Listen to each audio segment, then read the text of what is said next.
Hi everyone, welcome to how to engage with your pelvic floor, just a quick 15-minute workshop on the basics of postpartum pelvic floor care. I know we're all stuck inside or we're figuring out how to zone in and get out of mass crowds, and I'm part of that as well. I'm trying to figure out how to bring my work to the world still and just help contribute to keeping things calm and easy. So my heart is with you all, even though I can't be with you out in the world today and for the foreseeable future. I feel like there's these great opportunities to still connect. So that's what we're doing. Hi, Amanda. And today we're talking, like I said, about the pelvic floor. So I want to check in. Who's here to talk about postpartum pelvic floor care? If you are, you can just give me a little wave or thumbs up. Yeah. And then if anyone is here if you are expecting a baby and you're interested in pelvic floor care for in preparation for that, let me know. Yeah. Cool. And is anyone here just because they're interested in the pelvic floor in general? Cool. All right. Thank you guys for posting and communicating. It really helps me know who's out there and what's needed.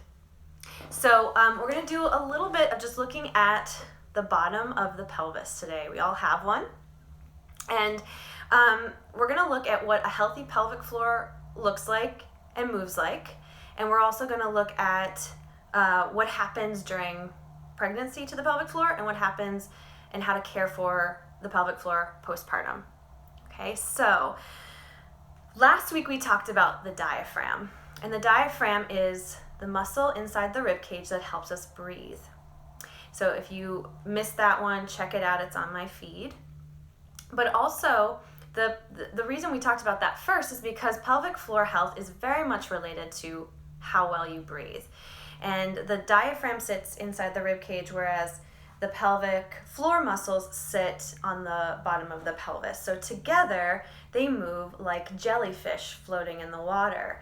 So they drop and widen, and then they dome and lift, or dome and narrow together, kind of like closing an umbrella, right? So try this with me, just to practice breathing and moving. Inhaling, your pelvic floor and your diaphragm both, they drop down and widen. And then as you exhale,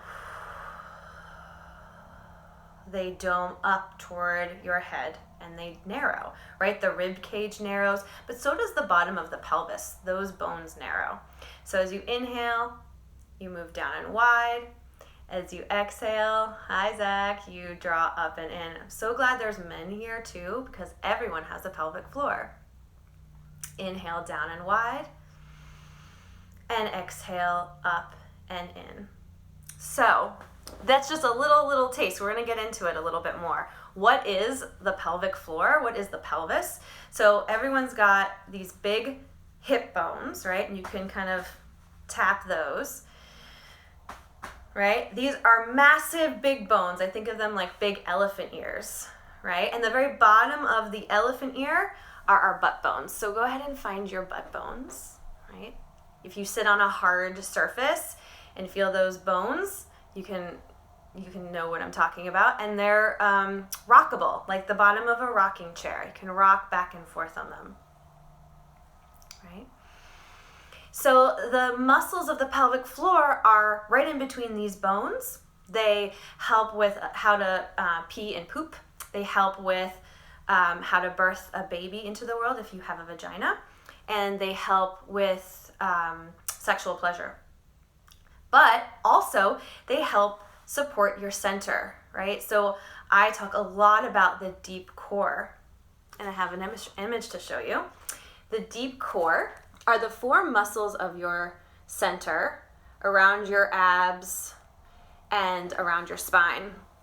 Last week we talked about the diaphragm, which is inside the rib cage, and it's your breathing muscle. The abdominals and the spine muscles are all in the middle. We'll talk about those later at another time. And then today we're talking about the very bottom of the deep core, the pelvic floor. And you can see in this image that the pelvic floor and the diaphragm are both on this like horizontal level, right? And so that's why they move similarly like jellyfish, down and wide as you inhale, narrowed and domed as you exhale. And I say that with the breath because your deep core muscles are so deep that they can't just be willed into action the way we can just lift and squeeze our bicep. They are only engaged with the breath, right? So that's kind of the cool part about it. There's this mysterious inability to control unless you really allow, right? You allow your breath in and you release your breath out. And all those muscles, when healthy and working together, they automatically do their jobs. So, but when you're pregnant, when you're postpartum, if you've had a baby, those things kind of get out of whack. And so that's what we're here to discuss. It's a little bit about how to keep those muscles really working during pregnancy and afterwards. So, moving on. I want to show you the bones of the pelvis, the pelvic floor, because I love images. So if you were to flip upside down and do a handstand, these are the bones of your pelvis. If you know where your pubic bone is, put your fingers on it. Go ahead and give it some love. And if you know where your tailbone is, go ahead back there and reach for it. Give it some love. Right. And then your two sitting bones are on either side that you already felt. And together, your pelvic floor looks kind of like a diamond shape. Right? Sitting bones on either side, pubic bone on top, tailbone on the bottom.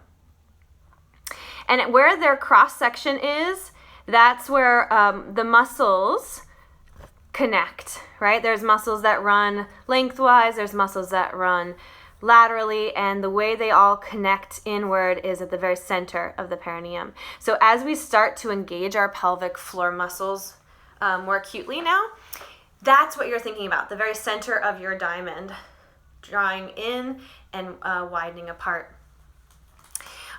So, pelvic floor muscles, just one more image here for you guys. Pubic bone, tailbone, and your sitting bones. Right? Isn't that beautiful? Those are all of these pelvic floor muscles that together work as a community to engage and support your pelvis. And supports all the organs inside in your pelvis. And it supports your deep core. All right, so just take a deep breath as you're looking at this image. This is a female pelvis, so you can see the holes for the anus, the vagina, and the urethra. But instead of a vagina, the male form would have the penis coming out of that hole. So all of these muscles taken together widen and lower and widen on the inhale, and they dome and narrow on the exhale, right? And so because we only have 15 minutes in this workshop, we're not going to go into every single muscle, but we're just going to imagine that jellyfish again. Inhale down and wide, and exhale, dome and narrow. And when you practice this is like the number one exercise I would offer anybody to do. When you widen and narrow on your inhale and dome and lift on your exhale, notice if that's familiar for you. Notice if that movement of your diamond, right, narrowing on the exhale, widening on the inhale, makes sense, or if you want to do the opposite. Many people want to do the opposite, so you wouldn't be alone in that. It just is a matter of what your patterns are and what has happened throughout your life to create a certain experience for those muscles. But a healthy pelvic floor does move in this way. It does kind of drop and widen to allow more space, mobilizing the pelvis on the inhale, And then as you exhale and as you take up any force, whether you're picking up something heavy or you're coming up from a low squat or you're going up, or running, or you're going up a lot of stairs really quickly, any of that action, the pelvic floor, the strength of it lifting up and drawing in supports your core from below. And then of course we have the diaphragm from above moving and supporting from above. So coordinating your diaphragm above and your pelvic floor below, number one, whether you're pregnant, whether you're postpartum, or whether you're just a human with a pelvic floor of any kind, all of that is just that simple, right? It's that simple. You can do it while you're reading. You could do it while you're doing the dishes. You could do it while you're watching TV. You can do it in any position, squatting, sitting, standing. So there's a lot of things and a lot to talk about. I have a longer pelvic floor workshop that you can actually rent on All Bodies Health. You can go to allbodies.com and you can search for class. And I have a long workshop that talks in detail. But to keep this short and sweet, I want to just talk a little bit about the exercises you can do if you are postpartum. Or if you're preparing to give birth, similar exercises are required. So let's all do them together. Finding a comfortable seat. You can be sitting on the floor, sitting on a towel or a blanket, which I'm doing right now. You can be cross-legged. I have my knees underneath me, so I'm sitting on my heels, but on the blanket. You can sit on a chair with your feet on the ground. Anywhere that you can find your sitting bones and not be slumped, right? This kind of position, which we all know and love, is not supportive of your pelvic floor. So whether you're pregnant or not, or never been pregnant, not interested in being pregnant, doesn't matter. Any kind of position where we kind of slump and sit on our pelvic floor, they just kind of stay shrunken and tight. And the basis for a healthy, strong pelvic floor is full range of motion. That inhale down and wide, and the exhale narrowing and lifting. So again, seeing that jellyfish constantly flowing out and in is how we want our healthy pelvic floor to be. So once you find your sitting bones, go into that breath pattern, inhaling down and wide, right? You might imagine your diamond widening. And exhale, narrow and lift, right? Your diamond narrows on the bottom, but it also lifts like an elevator car rising up to the top of the building. Inhale down and wide. Exhale, narrow and lift. Inhale down and wide. Everybody together, even though we're all separated, we're still together. Narrow and lift. Inhale down and wide. Now this time, exhale, narrow and lift, holding those pelvic floor muscles. Maybe you don't fully feel them yet, but just try. Keep lifting and holding. And I'd like you to keep holding those muscles in as you breathe normally. Inhale and exhale, but keep lifting, keep lifting, keep lifting. One more breath. Keep holding, keep holding. And then we're going to lower those muscles back down and wide on 3 counts. So instead of just dropping wide. Ready? So ready to inhale. We're going to inhale down 1, 2, and 3. Notice if they wanted to just drop. Exhale, dome and narrow. Pick up, pick up, pick up, pick up, pick up. And then let's lower in 3 counts. Down 1, 2, and 3. That's the whole inhale, right? Exhale, dome and lift. Inhale down 1, 2, and 3. And just breathe normally. Getting in touch with our pelvic floor. Just take another breath. So the last one I want to show you, the last exercise I want to show you before I can take a few questions after this, but I want to talk about the opposite. So I was really hammering home that inhale down and wide with those pelvic floor muscles, lifting and narrowing on the exhale. But can we go ahead and confuse you and ask you to do the opposite breath with movement? Just to compare what you're used to, what you're not used to. Not only that, but this opposite pattern will help release if you have a tight pelvic floor, right? And a lot of postpartum bodies will have that kind of tight and held pelvic floor. So what we're going to do is we're going to inhale, prepare, and just exhale. Now, inhale, widen and lower the pelvic floor. Exhale, dome and lift. Good. Hold the pelvic floor. Inhale. Now exhale, lower and widen.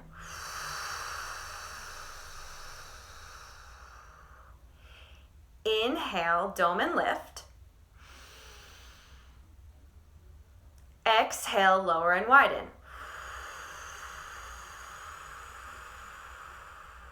Inhale, narrow and lift. Exhale, lower and widen those pelvic floor muscles. Stay here, inhale. Widen the pelvic floor. And exhale, relax.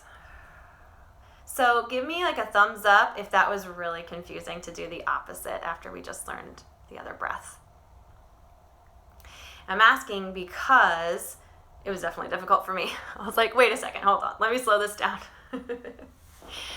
So it's important to have that full range of motion in your pelvic floor, as I was saying, and coordinating your breath and your pelvic floor, down and wide on the inhale, narrowing and up on the exhale. That is the normal, healthy pattern of your deep core muscles.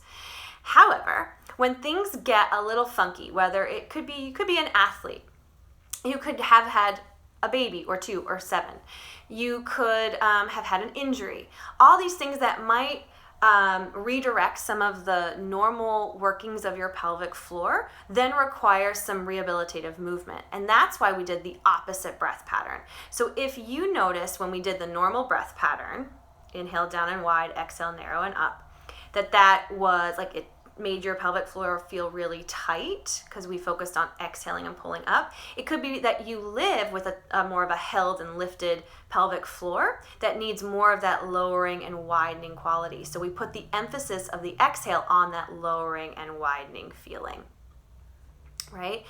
If you felt like it was really hard to actually get in touch with those pelvic floor muscles and lift them up and in, which is completely understandable, especially if you've had a baby or if you've had an injury, then you're going to want to focus on exhaling to narrow and lift.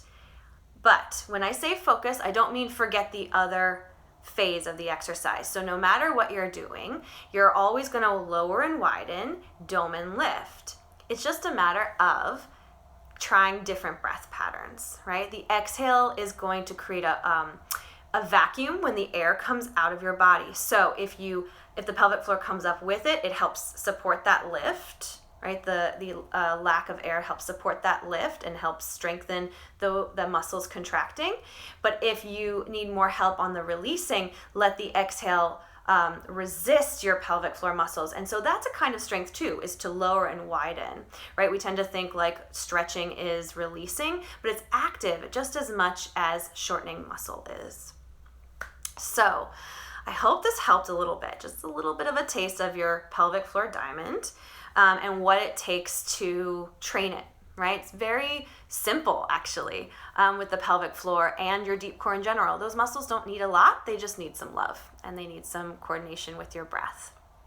If you have any questions about any of this, shoot me some questions now and I can take a 1 or 2. But also, if you're watching on the replay or if you want to think about stuff and come back to me, DM me here on Home Body Movement. And I love talking about this stuff. I could talk about it all day. 15 minutes is like nothing. So I'd love to hear more about your questions and your experiences with your pelvic floor. So I don't see any questions right now. It could be because there's like a delay on the internet or because I explained it well and you guys get it all. But so do shoot me some emails, some DMs if you have thoughts or questions, and I'll post those, share those with the group so that we have a sense of what the heck this whole thing is, this pelvic floor. Sending you guys lots of love, really, really loving you from a distance here. It's been hard not to go outside, but I hope that you're well and you're washing your hands and from one pelvic floor to the next. Love you guys. Bye.